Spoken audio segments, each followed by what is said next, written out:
Episode की शुरुआत में हम देखते हैं कि अब काय ने उसको हरा दिया होता है और उसका भूदेव वाला फल निकाल लिया होता है। ये दिव्य फल है, ये हर भूदेव के पास होता है, जो भूदेव होता है। इससे तो इंसानों की ताकत बढ़ती है। ये बूढ़े अंकल ऐसे सब कुछ बताते हैं और कहते हैं आप इसे ले लेंगे तो आपके पास उसके भूदेव की पावर भी आ जाएगी और आप काफ़ी ताकतवर हो जाओगे। उसके बाद हमारा काय उसको तोड़ के और थोड़ा आधा अपने पास रखता है, आधा उस बूढ़े को दे देता है। वो कहता है कि आप सही में मुझे दे रहे हैं ये? वो कहता है हाँ, तुमने भी तो मेरी मदद की थी फाइट में। उसके बाद वो उसे पी लेता है काय, और वो बूढ़ा भी उसे पी लेता है।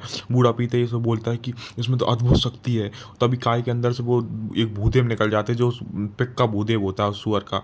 और काय को वो तो बहुत ज़्यादा घबराहट होने लगती है, खून की उल्टी होने लग जाती है। एक साथ इतनी पावर कंट्रोल करना काफ़ी मुश्किल है ना। तो काय कहता है मैं खाई में वापस जा रहा हूँ, कोई भी मेरे पीछे मत आना। और वो सीधे अपनी खाई में पहुंच जाता है, जहाँ पर यहाँ काय के भूदेव होते।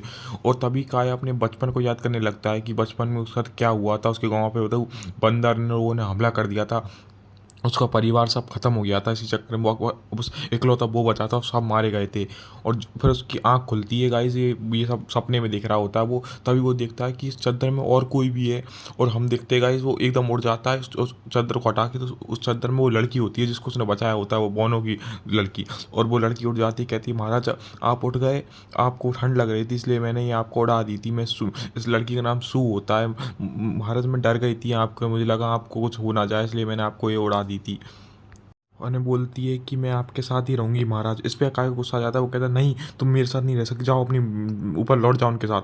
वो कहती है नहीं, मैं यहीं पर रहूंगी, मैं कुछ भी हो जाए मैं नहीं लौटूंगी। और काय वहाँ ऊपर आ जाता है। ऊपर ये देखता है कि बूढ़े ये लोग इसके सामने झुकते, कहते हैं आपका शुक्रिया और आपसे एक विनती है कि हमारा घर तबाह हो गया, प्लीज़ हमें यहाँ पर रहने की अनुमति दीजिए कुछ दिनों के लिए। और कुछ और लड़कियाँ भी इससे विनती करती है, पर काय कहता है चलो ठीक है, मुझे कोई मतलब नहीं, जो कुछ भी करो बस खाई में नीचे मत जाना। उसके बाद काय अपने वहाँ काम पे वापस लौट जाता है, अपने अपने सुबह होने से पहले, अपने जहाँ पर वो काम पे किसी को पता ना चले कि काय रात में बाहर गया था। और यहाँ पर वो अपने वापस लौट जाता है। तभी सुबह इस राजकुमारी से मिलने आती, कहती काय ठीक हो, क्या चल रहा है? वो कहता कुछ नहीं, इस बात करो सब ठीक है। और अभ्यास के लिए से बुलाने आई होती है, क्योंकि महाराज ने इसे खुद बुलाया होता है। महाराज को उसके बारे में पता चला है ना, इसने काफ़ी द्रव्य खा लिए, इसलिए इसे खुद बुलाता है। ये लड़के कहते हैं अरे यार, इस बार आज तो काय की शाम आता है, आज खुद महाराज ने इन्हें बुलाया है। उसके बाद राजकुमारी और राजकुमार वहाँ होते हैं इसको देखने के लिए, काय कितना ताकतवर। और ये बंदा उसको कहता है लो, इससे आपको महाराज से लड़ना है। उसके बाद काय उसको लेने से पहले थोड़ा सा कसरत करने लगता है। और महाराज इसे देखते चलो ठीक है, अब देखते हैं इसमें कितनी पावर। काय थोड़ी बहुत कसरत कर रहा होता है और मन में सोच रहा होता है मुझे अपनी पूरी पावर का यूज़ नहीं करना है इनसे लड़ने के लिए। पहली बात, महाराज काय काफ़ी ताकतवर भी है, पूरी पावर यूज़ करेगा तो अभी काय मुझे लगता नहीं इनसे जीत पाएगा। और काय और इन दोनों की आपस में फाइट होने लगती है। और काफ़ी ताकतवर महाराज काफ़ी ताकतवर होते हैं और सीधी सीधी दोनों में आपस में लड़ने लगते हैं। और पर हमारा काय काफ़ी कमज़ोर पड़ रहा होता है। महाराज एक हमला उसके मुंह पे करते हैं, काय को काफ़ी लग जाती है। उसका काय बचता है, तभी उसकी लकीरें दिखने लगती है।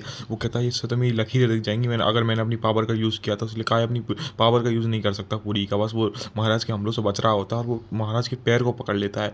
और राजकुमारी इसे देख के काफ़ी शौक होती है और वो महाराज को गिराने की कोशिश करता है, आदि थोड़ा सा काफ़ी महाराज को उठा देता है। तभी महाराज एक एक घूसा उसके मुंह में मार देते हैं और उसका मुंह में से खून निकलने लगता है नाक में से। ये देख के हमारी ये भी काफ़ी दुखी होती है कि उसे लग गई काय को। उसके बाद काय सीधे ज़मीन पर गिर जाता है। ये देख के महाराज हंसने लगते हैं, अरे तुम तो काफ़ी ताकतवर लगे, तुमने मेरा पैर उठा दिया। और राजकुमारी भी खुश होती है, चलो महाराज को गुस्सा नहीं आया, वो शांत हो गए। और यहाँ पर राजकुमार कहता है इतना भी कोई खास ताकतवर नहीं है, मुझे लगा था ये ताकतवर है। फिर महाराज वहाँ से आराम से चले जाते हैं और काय फिर से अपने बचपन के बारे में सोचने लगता है थोड़ा सा, और उसको थोड़ा सा झलक दिखती है। वो एल्सा उसे देख रही होती है काय को। तभी काय का दोस्त ब्रोक आ जाता है और भी साथी आते, क्या कहते हैं काफ़ी बढ़िया किया काय तुमने। उस शाम को फिर रात हो जाती है, काय और सब ब्रूक सब सो जाते हैं, पर हमारा काय नहीं सोया होता है। यहाँ पर ये उठा हुआ होता है, ये फिर से मुझे पता है पहाड़ियों में जाएगा। वो गाय से फिर से अपनी पहाड़ियों में निकलने लगता है, कहता है चलो उनसे मिला जाए क्या चल रहा है वहाँ पर। और जाने से पहले अपने पत्थर को भी पड़ता है, पर उस पत्थर में कुछ फिर भी कुछ समझ में नहीं आता। फिर ये वहाँ पहुँच जाता है हमारी, ये देखता है अनु ने तो पूरी झोंपड़ी बना दी हुई होती है। और जो अनु वहाँ कहती है महाराज आपका शुक्रिया, आप आ गए यहाँ पर।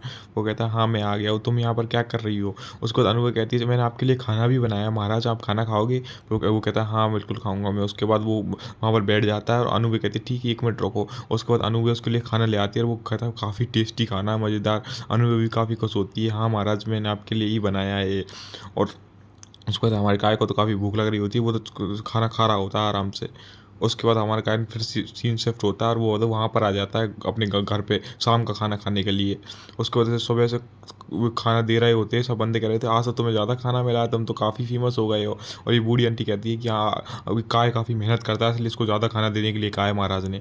और हमारी एल्सा काय को देख रही होती है, ये देखने के चक्कर में वो सामने वाला एक बंदा होता है उसकी प्लेट में कुछ ज़्यादा ही खाना रख देती है। और ये उसके बाद वो बंदा कहता है कि तुमने मुझे इतना खाना क्यों दिया है, तुम क्या मुझे पसंद करती है? वो कहता है ऐसा कुछ नहीं है, खाना वापस करो। उसके बाद हमारा सीन फिर से शिफ्ट होता है, हम शाम को काय को देखा जाता है, फिर से काय अपने पहाड़ियों में जा रहा होता है और हमारी अनुओं की मदद भी कर रहा होता है, उसके लिए पेड़ वेड़ काट के थोड़ा घर सा बनवाने में मदद कर रहा होता है और काफ़ी मदद कर रहा होता है, खेतों में भी इसे काम करना होता है। और एक दिन एक चट्टान को एक जगह से कहीं दूर फेंकना था, काफ़ी बड़ा पत्थर था, उसको ये लोग मिल के उठा नहीं पा रहे होते, तब महाराज वहाँ से जा रहे होते।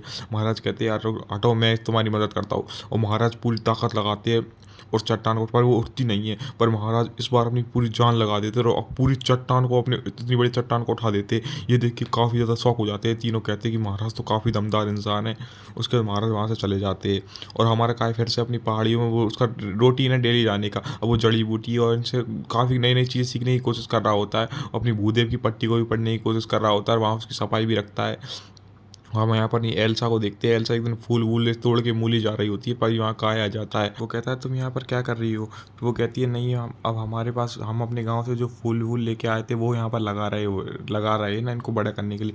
तभी काय कहते हैं हाँ, तुम और मैं तो एक ही गाँव में रहते थे पहले, जब हमारे गाँव पर हमला हुआ था। इस पर एल्सा थोड़ी गुस्सा होती है, कहती है तुम्हें अब याद आ रहा है, अभी तक तुम्हें पता नहीं कि हम दोनों एक ही गाँव से? और वो कहता है हाँ सॉरी सॉरी, मुझे माफ़ कर दो। और तुमने तो आजकल महाराज का दिल भी जीत लिया है, तुम तो काफ़ी ताकतवर हो गए हो। कहते ऐसा कुछ नहीं है। हाँ तुमने पहले भी मुझसे यही कहा था एक बार, जब तुम गांव छोड़ के जा रहे थे। फिर हम काय का पास्ट देखते हैं कि काय और ये लोग सब गांव छोड़ के जा रहे थे, जब हमला हुआ था काय रो रहा था और काय कह रहा था कि मैं बहुत ताकतवर बनूंगा और एक दिन इन सारे बंदरों को मार दूंगा और किसी को भी नहीं छोड़ूंगा, इन बंदरों से मैं अपना बदला लूंगा।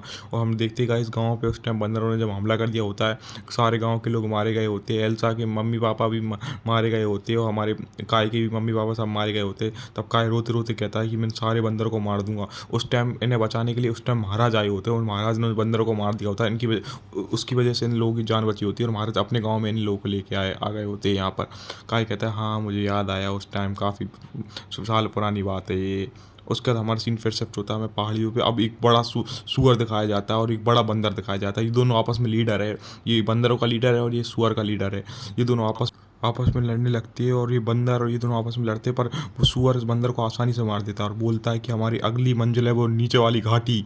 और हम यहाँ घाटी में देखते हैं कि काय यहाँ पर अनुमे ने महाराज के लिए कुछ बनाया होता है सोटर से। वो पूछती है कैसा है, और उसके बाद महाराज कहता है हाँ मुझे तो बढ़िया लग रहा है, वो तो बना लो। वो कहती है ठीक है मैं बहुत सारी बनाऊंगी।